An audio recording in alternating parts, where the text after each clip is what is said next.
Anderson's class?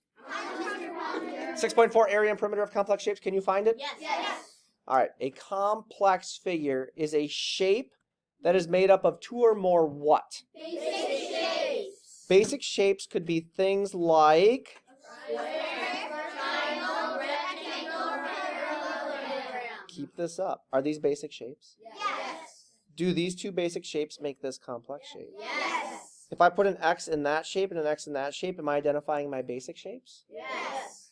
Good. Area is the space Inside. inside. Perimeter is the distance on the... Outside. There is a formula to calculate the area of a rectangle, square, and parallelogram. What is it? Base times height. There is a formula, just Jackson on this one, to calculate the area of a triangle. What is it? Base times height divided by 2. Good. Everybody, there is a formula to calculate the perimeter of any polygon. What is it? L size. Sweet. All right. We're going to talk about chunking. If we have a complex shape, can you guys see what I'm outlining right now? Yes. If we have a complex shape like so, we can't find the area of it until we do what?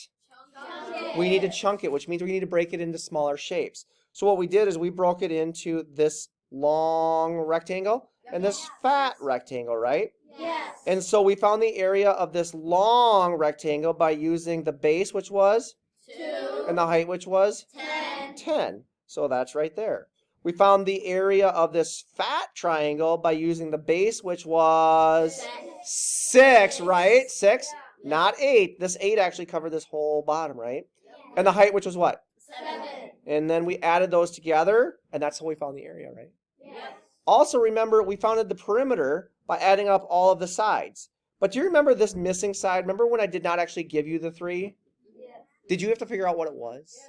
Yes. Remember, some of you actually didn't even do that. Some of you just added up 5 of the 6 sides and didn't pay attention to the fact that you needed to find the 6th side, right? Yes. So make sure, even if there's a missing dimension like that was missing, you figure it out because there should be enough information for you to figure it out. The X means I found what? 2 basic shapes. Good job. All right, last thing down here then. We have a blobish shape, yes? Yes. There are 3 steps to find the area of a blob. Step 1 is to... Count all the squares. So all the blue squares are my full squares. So when I counted all the blue squares, I got 27. Number 2, what do you do to find, or what's our next step? Combine all partial squares into full squares. So all of these pink squares on the outside, when I combined them to make full squares, I got a total of 13 full squares, right? Yes. I added the 27 and the 13 to get my total area, which was what? 40 centimeters. Does that make sense? Yes. You guys good?